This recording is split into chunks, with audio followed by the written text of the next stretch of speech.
Kalau kamu yakin mode ini 20%, ya mainnya Allah dalam hidupmu 20%. Kalau kamu memperhatikan kepentingannya Allah 20%, Allah memperhatikan kepentingannya 20%. Manunggalnya semacam itu.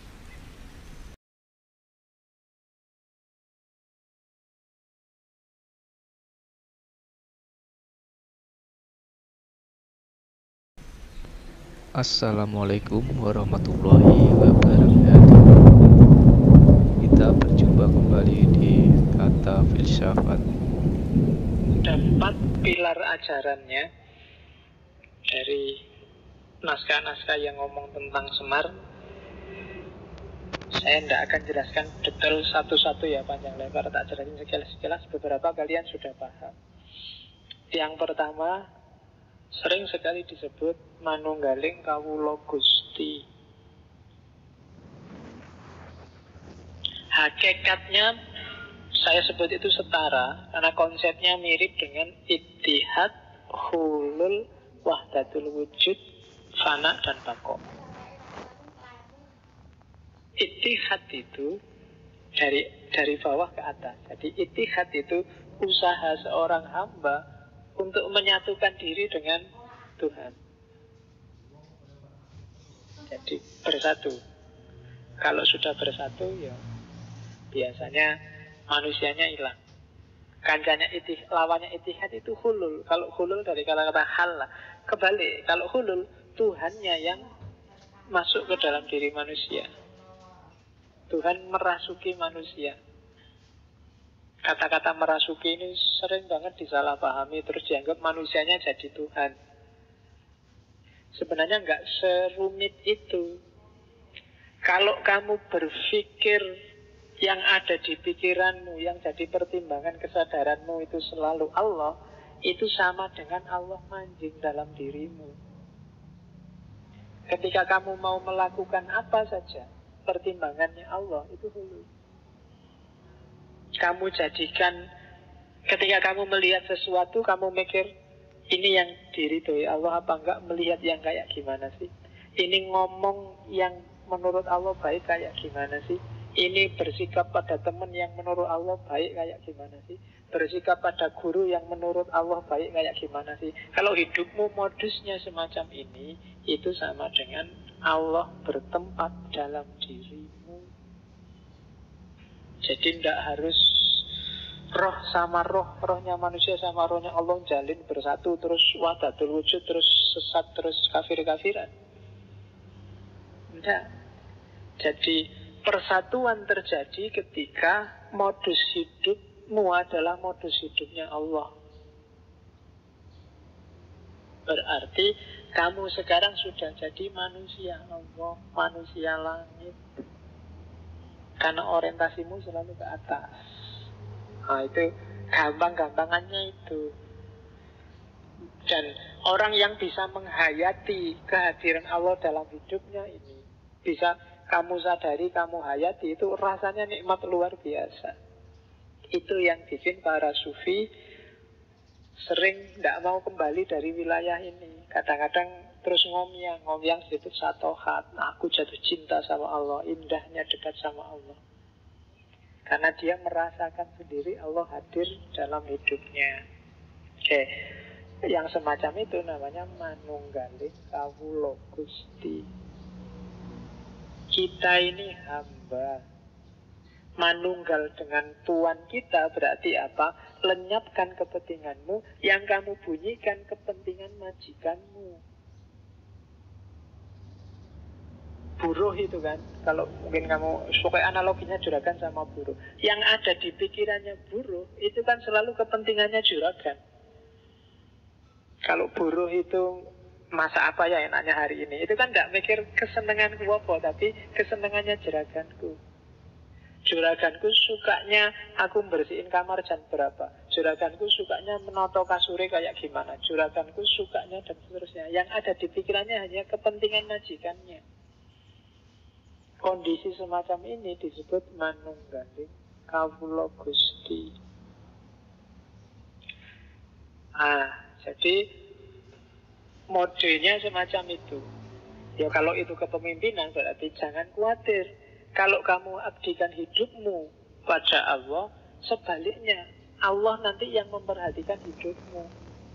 Kamu nggak usah khawatir nanti saya makan apa, jangan-jangan kakean sholat nanti saya ndak sempat kawin, Pak. Kakean poso nanti saya ndak sempat kerja, Pak. Kalau kamu abdikan hidupmu untuk Allah, jangan khawatir, Allah yang ngopeni hidupmu. Dan level ini jalan sedalam penghayatanmu. Kalau kamu ragu-ragu, misalnya kamu hanya yakin mode ini 10%, yo Allah akan main di hidupmu 10%. Kalau kamu yakin mode ini 20%, ya mainnya Allah dalam hidupmu 20%. Kalau kamu memperhatikan kepentingannya Allah 20%, Allah memperhatikan kepentinganmu 20%. Manunggalnya semacam itu. Kalau kamu bisa 100% lebur, maka kamu jadi manusia langit, manusia Allah. Itu manunggaling kawula Gusti. Oke, itu kalau di kitab-kitab biasanya jelimet. Sebenarnya maknanya simpel. Pakai analogi tadi, juragan sama pembantu. Terus pilar yang kedua. Jadi ajaran yang pertama ngajarin kita bahwa persembahkan hidupmu secara total hanya untuk Allah. Manunggalkan hidupmu dengan Allah. Itu manunggaling kawula Gusti. Inna sholati wa nusuki wa mahyaya wa mamati lillahi rabbil alamin. Persembahkan hidupmu, ibadahmu, hidup matimu hanya untuk Allah. Oke, yang kedua, jadi hiduplah dengan kesadaran manunggaling kawula Gusti. Kesadaran bahwa semua makom hidupmu itu adalah ibadah karena kamu sedang manunggal dengan Tuhan. Bahkan ada cerita Semar itu 100% hidupnya adalah sembahyang. Itu manifestasi dari inna sholati tadi. Jadi sembahyang yang sholat itu tidak cuma di masjid kayak gini. Ketika kamu naik motor, ketika kamu belajar, ketika kamu sekolah, ketika kamu di kamar mandi, itu sebenarnya manifestasi persembahkan semua itu hanya untuk Allah. Kalau di fikih, semua aktivitas kita harus ibadah. Berarti dipersembahkan untuk Allah. Berarti modusnya adalah kamu carilah Allah ridho yang kayak gimana. Sehingga di situ terus positioningnya kamu harus cari ilmu biar ngerti mana yang diridhoi Allah, mana yang tidak. Putar-putarannya nanti di situ. Yang kedua, sadarilah sangkan paraning dumadi.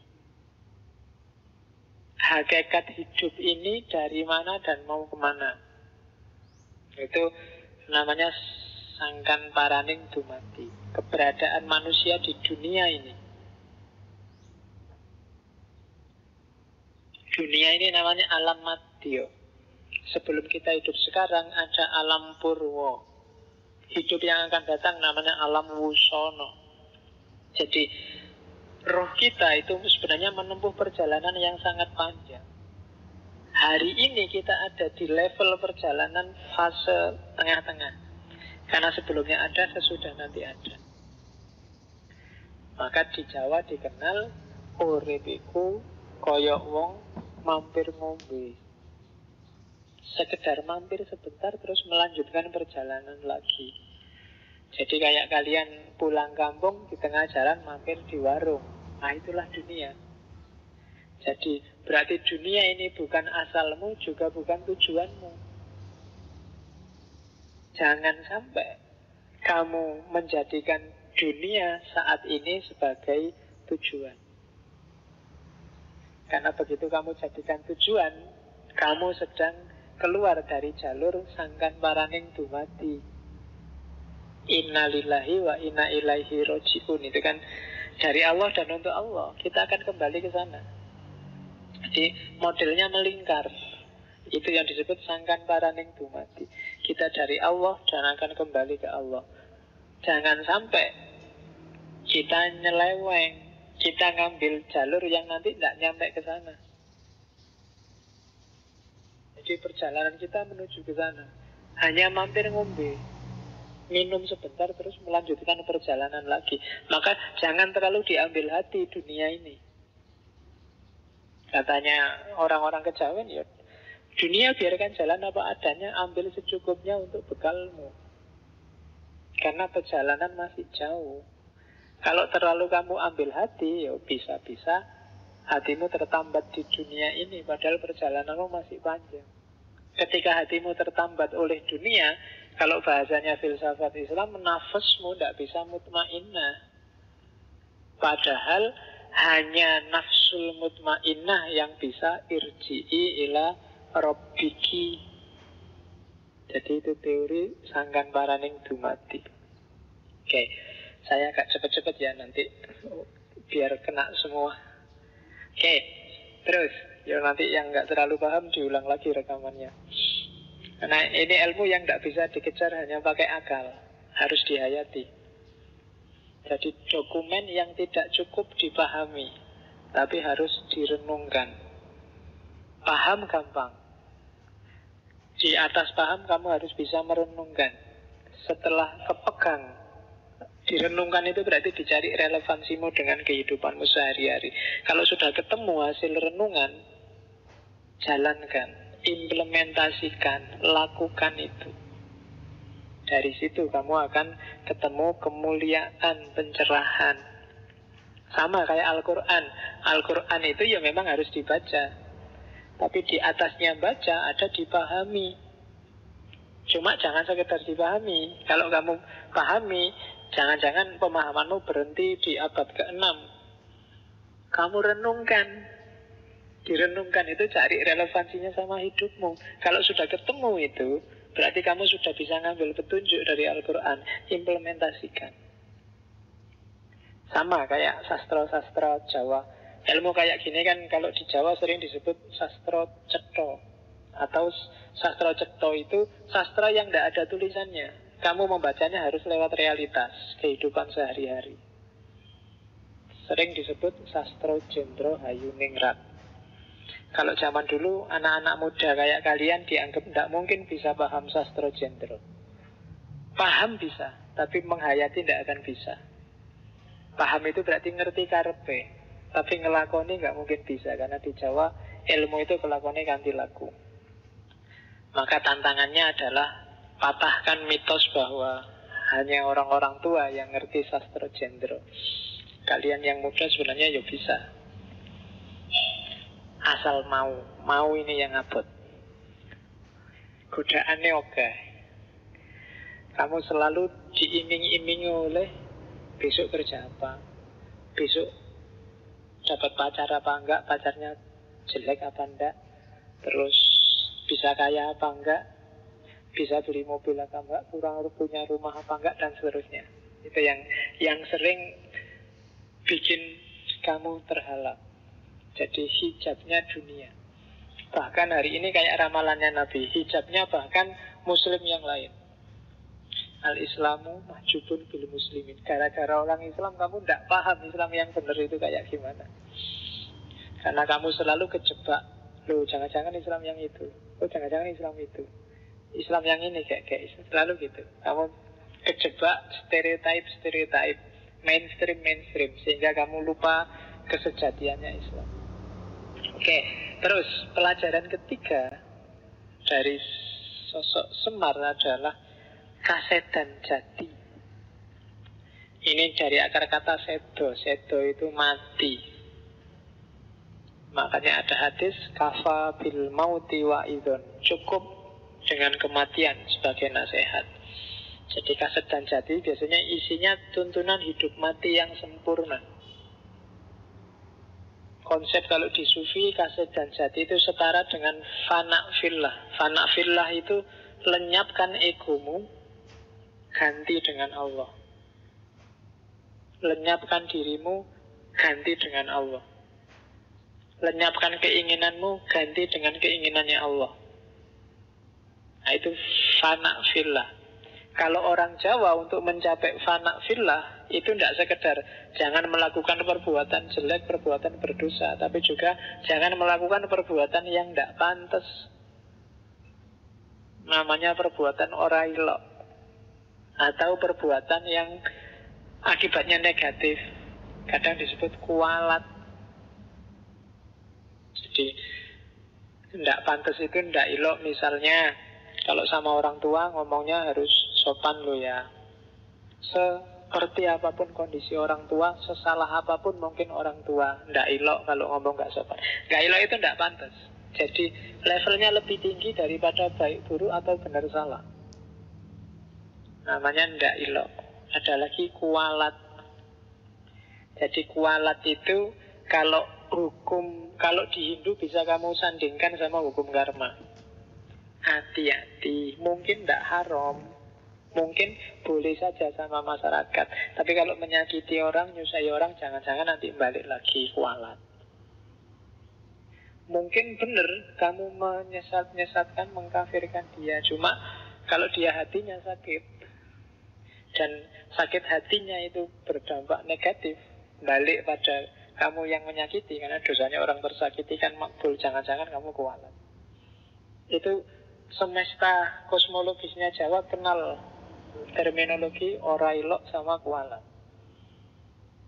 Jangan kaya, meskipun segitu ya jangan segitunya lah. Ngono ya ngono, ning ya aja ngono. Islam ya Islam, ning ya jangan segitunya.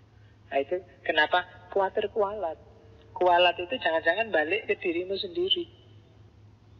Yang ngeritik, jangan sampai segitunya lah. Jangan-jangan kamu nanti kena masalah yang sama. Itu namanya kualat kalau di Jawa. Dan ini agak susah dicari bahasa Indonesianya kualat itu apa, agak susah. Kualat itu tidak ono. Ora ilok juga tidak ada. Tidak pantas sebenarnya, itu agak serampangan. Tidak ilok itu tidak selalu pas dengan tidak pantas, tapi tidak ilok. Di luar Jawa saya nggak tahu ada apa enggak. Ndak ilok sama kualat. Kalau kualat mungkin sudah di bahasa Indonesia kan. Tapi sebenarnya konsepnya mungkin agak jejer sama kalau di Hindu ada karma, buah perbuatan.